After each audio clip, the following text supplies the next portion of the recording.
Hey everyone, hope you're having a good day. My name's Andy. My channel is Finding Value. Today we'll go through Twitter, see what people are sharing on social media. I'll interject my financial opinions as we go through it together, generally related to three different topics: wealth building, commodities, and or financial topics. So let's dive in, let's take a look, see what's going on in Twitter. If you want to follow me, it's at Finance. And if you want to join our community, finding-value.com, where I dive deeper into all of these subjects, topics, looking for investment opportunities. We do have a coupon code. It is quote special is the coupon code. If you'd like to join, you can get a discount using that code. All right, starting with Ryan. He says, multi-bagger returns rarely come from ETFs.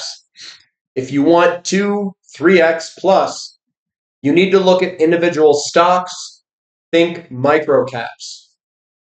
Well, I mean, if you want big returns, it also depends on what your expectations are. I look at things from about a 10 or 15 year period, and getting 10, 15, 20 times your money is very doable, and you don't have to go into microcaps to do it. So, looking backwards at the last bull market, United Health Group, that went up 20. It was at 20, 25 bucks in 2009, and then in about 25 years, it went up to, I think it went up to like 450, 460.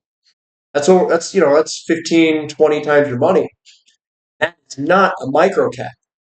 Chipotle did something very similar. That was up about $50 to, I don't even know what it's at now, thousand something, 1,500. That went up many fold.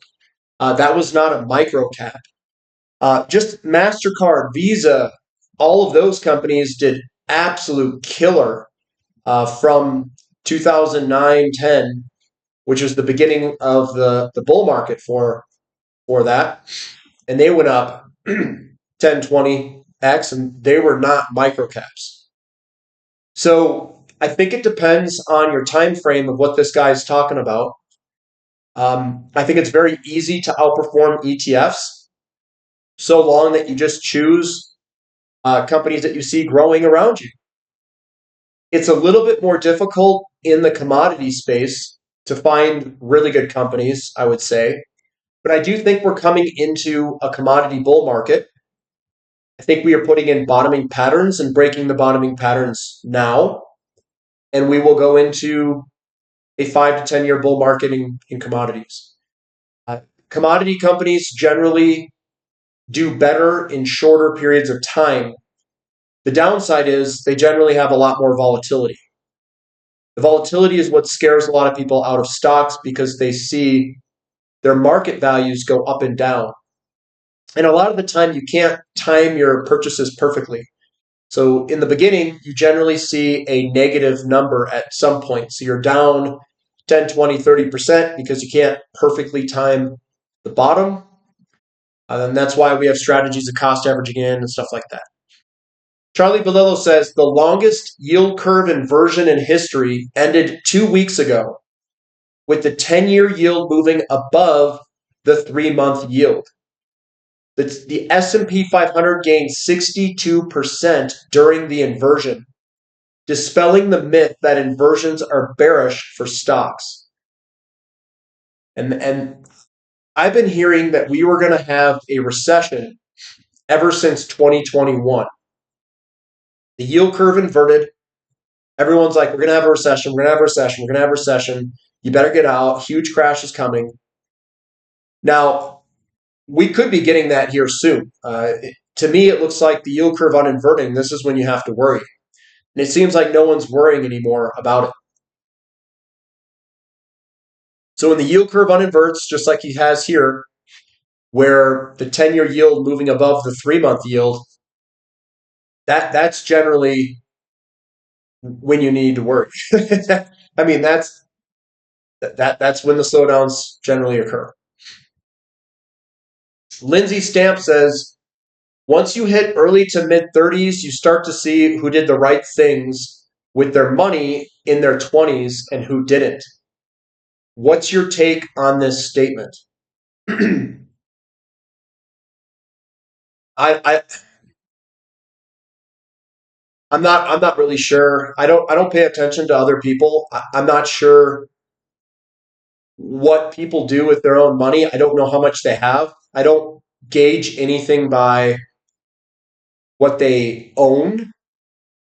So it's real difficult for me to compare. And I don't think I really do compare. I think I just do my own thing. So, yeah, you'll see people who are responsible with their money do better in their mid 30s when they were doing the right steps in their 20s. But I don't really know how to compare and I don't know how to measure any of that. Like, if I have a bunch more money than someone else, does that mean that I made the right decisions? I don't know. How much money is enough money? Because if one person has more than another, does it really matter? I don't know. And that's where it's tough because you're still early. Mid 30s isn't too old, and you can still save and recover from most anything, even in your mid 30s. Now, there's people that I see even now. I have no idea what how much money they make. I have no idea. I know a few people who have $1 to $2 million homes. They drive very nice cars. I have no idea what they make money wise. I have no idea how much money they've saved. Um, no idea. One person has multiple homes. So I don't know. I look at it and I don't know how to measure. I don't know how to compare, and I don't think you really should be comparing. All you should do is say, you know what, am I happy with the progress that I've made? If the answer is yes, then just keep doing what you're doing. You don't have to be the person who accumulates the most amount of money the fastest. And obviously, you don't want to be the one doing it the slowest, where you're behind on where you think you should be. But obviously, when people start working, what you do with that money is going to separate you from everyone else. And that starts in your 20s, obviously, for most people. Is there a storm brewing in the SPY? It kind of looks like it to me. Rising wedge breakout on high volume. We have a rising, move up for retest, and then we could sell off here. So it very well could be a move lower. Now, this is kind of it could be the beginning of a pullback. Is it a beginning of a crash? I don't know. Everybody and their mom, if something isn't moving up, they call it a crash. It's like, well, you could consolidate and you could go down 20-30%. That's not necessarily a crash. A crash is when like a panic sets in. Now, could a panic set in? It could. We've got the yield curve normalizing or uninverting, and that's generally when things occur. So it's possible, definitely possible. If I gave you $1 million, but said you had to invest it in something by the end of 2024, and you can't touch it until 2030, what would you do? Well, $1 million is quite a bit of money. Um, so I don't know if I could invest it in multiple things. It says you have to invest it in something by the end of 2024. So what I would buy the same portfolio that I have today. I would own energy stocks and I would own physical metals. That's what I would own, and that's what I own right now. So if someone gave that to me, I would recreate the portfolio I have today, basically. John Ehrlichman, value of 1,000 invested a decade ago, and these are very large amounts from $1,000 invested. I mean, this was a 272 bagger. That's a pretty big move. Now, notice the companies that he's chosen. all of those companies, all of them, they're all tech companies. If you look backwards, we just went through a tech boom. The bottom was about 10 years ago, a little more than 10 years ago. So a little more than 10 years ago was the bottom of the tech boom. So it bottomed in, I'd say, 2009, 10, 11. And then these are the returns that they got. My guess from 2020 forward, I think that commodity stocks, particular energy, bottomed in 2020. And then the next decade, we're going to get returns like this in energy. Energy and energy service. That's what will be next. That is my guess. Patient investor Warren Buffett has lost $2 billion on Occidental Petroleum so far. He owns about 28% of the company, and he keeps on buying the dips. It'll be very interesting to see how it ends up playing out for Occidental Petroleum. I just want to make a comment here. Warren Buffett, he scales into positions. You don't have a loss of $2 billion. He might be down $2 billion, but that's not a loss until you realize it. And no one is going to be perfect in their entry points, Warren Buffett included. So almost everyone, when they first buy positions, you could say, you know what, this is undervalued. It looks good. I'm going to take a position. And then it goes down on you, just like he did. The position went down on him. And then people say, well, you lost, money. You can't look at it like that.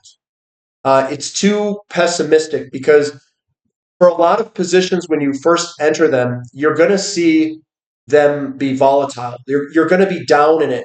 In almost all of my positions, I'm down in it at some point when I first enter them.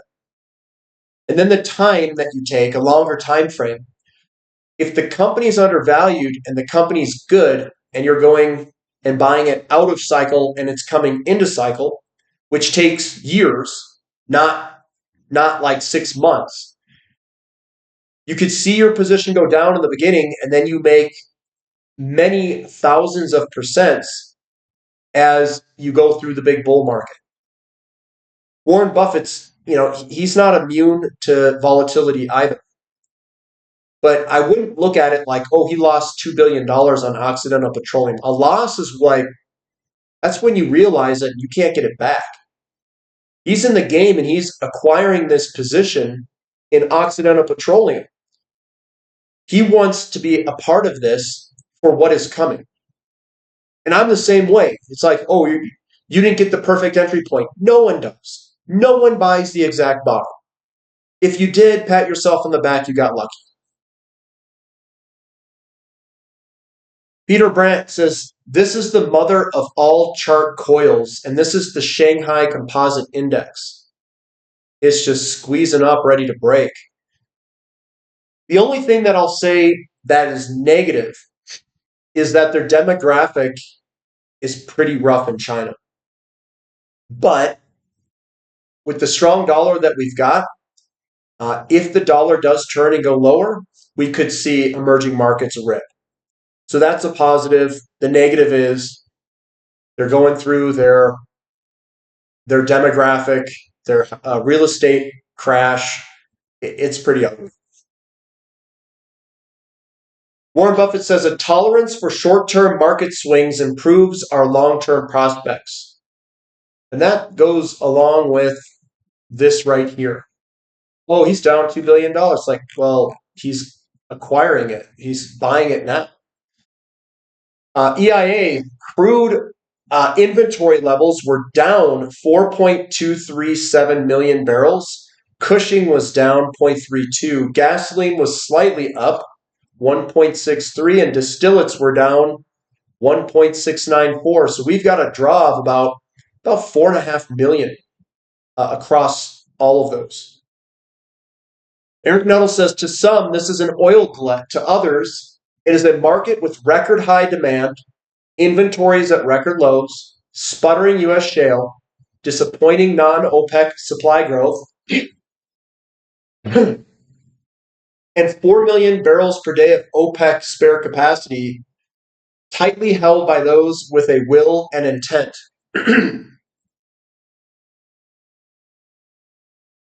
So we've got very low commercial crude oil inventory levels. We have very low crude, gasoline, and distillate inventory levels. We've got global oil observable inventories down in no man's land compared to the previous years. And then global oil days of supply for oil price, 47. So it's coming on down, down, down, down for days of coverage. I don't know. It looks bullish to me if you look at commercial inventory levels. And I think a lot of people are looking at the spare capacity. And some people think it's 6 million barrels a day. He says 4. I think it's closer to 4 or 5 because I'm sure we could surge to 6, but I bet you we can't hold it at 6. So it's probably around 4 or 5 million barrels. And 4 or 5 million barrels is not that much spare capacity.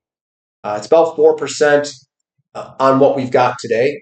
And if shale is going to roll over, or if shale goes sideways and growth continues, that spare capacity is going to be eaten up pretty quick. So I think it's tighter than what most people think. Let's say you've got $130,000 in the bank, but you also have a $130,000 mortgage at 3.8% yield. Would you invest your money in the stock market or pay off the house? I would invest the money. Maybe not. I would invest the money. And my reasoning would be you have a 3.8% mortgage, which is lower than the rate of inflation. So I would let the inflation eat it away. Now, would I go into risky investments with, a portion of my money that I might need to pay something off with? No, not necessarily. I could put it in dividend paying stocks too. And if it yields greater than 3.8% after taxes, I mean, that would be good. And if it's inflation, it moves with inflation, that would also be good. So what I've done is I've got a mortgage at 2.75. I haven't been paying it off. I've just been letting it go. The ratio of emerging markets to U.S. equities is now at an all-time low, breaking below the prior low from March of 1999. So we're at the lowest spot for this ratio.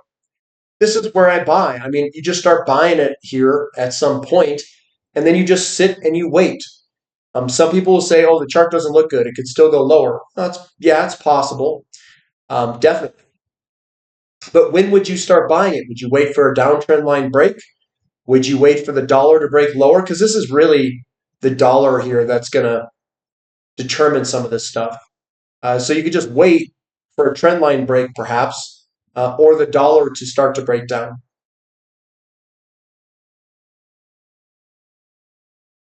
I'm just looking at this pattern here.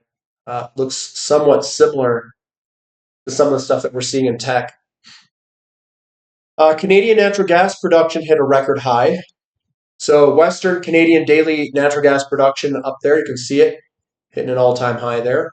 We also have Western Canadian average natural gas production in December of each year. So look at this. We had a pretty big production back in the 2000s. Then we had a big decline in the 2010s, and now we're back all the way up in 2024, breaking through all-time highs back here. In 2022, we did, and broke the 17 billion cubic feet per day in 2001. So we're producing. Well, at least Canada's producing. I was listening to fund managers say Mag 7 is the place to be in 2025. Their overconfidence is just insane. Maybe it's time for a setback. I'm seeing a lot of confidence here in people in crypto, people in AI stocks, and some of these other ones. It's like, I don't know. It just seems weird.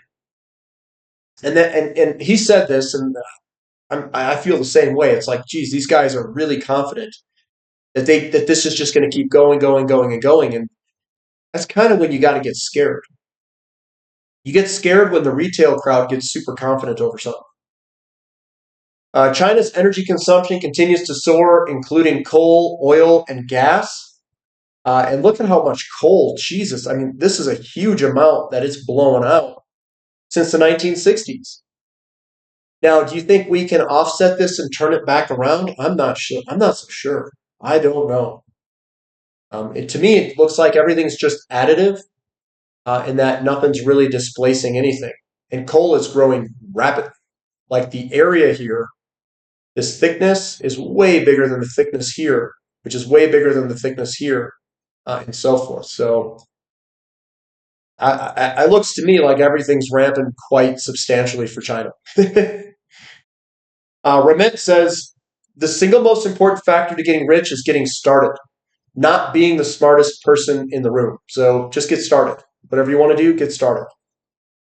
The S&P 500 price to book ratio hits highest level since March 2000, the peak of the dot-com bubble. And this is a form of valuation. So we are hitting very high valuations for the S&P 500 using the price to book ratio. Is this a bubble? I mean, it sure looks like it. DXY after Trump election. So we've been going up in the DXY, and maybe we get a turn and start to head lower, much like 2016. If that's the case, we can go back up to the emerging markets. This would start to go up if that dollar DXY specifically starts to go down. Well, I bet you we'll see emerging markets do quite well. Here's Gary Savage. I was just reading this. He says, the setup in gold and silver and Bitcoin are rare. These don't come around very often. Major breakouts very early in a new multi-year cycle. You can make 50 to 100% gains in your portfolio if you stay focused on the big picture. Use some leverage at intermediate cycle bottoms and don't. These are rare setups very similar to the NASDAQ in 1998. Unfortunately, most people will make little or nothing from these setups. They will lose sight of the big picture. They'll get tunnel vision on the day-to-day wiggles. They will overtrade. They won't be able to hang on to trades during drawdowns. Ultimately, they will let their emotions squander the great potential that is in play. It's going to take focus, determination, discipline, and the ability to control emotions, as these markets will only get more volatile as they progress. But for the few people that can stay laser focused and patient, the rewards will be huge over the next 3-4 years. He's talking about gold and silver. What I do, what helps me, is if you buy physical metals and you're out of the system, I think it's way easier to hold physical metals than to hold things in an account. It's harder to buy and sell. You don't see your account value go up and down. It's kind of like hidden and out of sight. I find it way easier to build gigantic sums of precious metals and trade them or invest in them than it is with stocks that go up and down in front of your face. To me, it's just a lot easier psychologically. The Aussie gold heading to 4,700 short term. A majestic ascending triangle depicted. A break and hold above 4260 triggers the target. Look at that big move potentially in gold versus the Australian dollar. And all these currencies are all going to lose against gold and other commodities. But that's what I've got for today, guys. So give me a thumb up for the content. Subscribe to the channel. Subscribe to the website. We've got a question and answer session coming up Sunday at 5 p.m. Mountain Time. I'll see you there. We're going to go over some trading view stuff. I'll ask what you guys want to see, and I can show you if you want me to walk through everything. I can do that, but it'll be a trading view overview most likely. So that's what we've got for today. We'll catch you next time. This is Finding Value.